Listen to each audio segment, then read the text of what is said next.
ఏపీని అన్ని విధాలుగా అభివృద్ధి పదంలో నడిపించేందుకు కూటమి సర్కార్ ప్రయత్నాలు చేస్తోంది. ఈ క్రమంలోనే విశాఖలో గూగుల్ డేటా సెంటర్ ఏర్పాటవుతోంది. పెట్టుబడులే లక్ష్యంగా మంత్రి నారా లోకేష్ ఆస్ట్రేలియాలో పర్యటిస్తున్నారు. ఈ క్రమంలో అక్కడి తెలుగువారితో ప్రత్యేకంగా సమావేశమయ్యారు.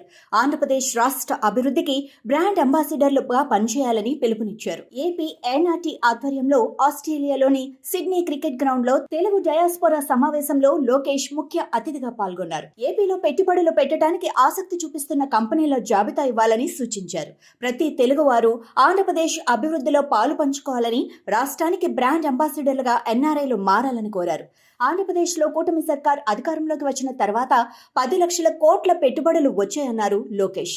ఒకే రాష్ట్రం, ఒకే రాజధాని, అభివృద్ధి వికేంద్రీకరణ కూటమి ప్రభుత్వ విధానమని మరోసారి గుర్తు చేశారు. ఏపీలో 5 సంవత్సరాల్లో 20 లక్షల ఉద్యోగాలు సృష్టించడం లక్ష్యంగా పెట్టుకున్నామని వెల్లడించారు.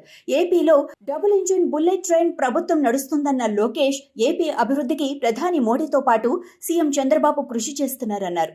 రాష్ట్రానికి గూగుల్ వంటి పెద్ద సంస్థలు వచ్చాయని గుర్తు చేశారు. పెట్టుబడుల కోసం ఎన్నో చట్టాలలో సవరణలు చేయాలని గూగుల్ కోరినప్పుడు ప్రధాని అందుకు అనుగుణంగా నిర్ణయం తీసుకున్నారంటూ లోకేష్ కొనియాడారు. రాబోయే 15 సంవత్సరాలు కలిసికట్టుగా ఏపీని ముందుకు తీసుకువెళ్తామని పవన్ కళ్యాణ్ చెప్పారని, అదే దిశగా తాము కూడా కృషి చేస్తున్నామన్నారు Lokesh. ArcelorMittal steel project విషయంలో కూడా కేంద్రం మద్దతిచ్చిందని లోకేష్ అన్నారు. NTPC green corridor, Nakkapalli pharmacy, Kopparthi Orvakallu industrial నోడ్లు వంటి ప్రాజెక్టులు శరవేగంగా జరుగుతున్నాయని అన్నారు.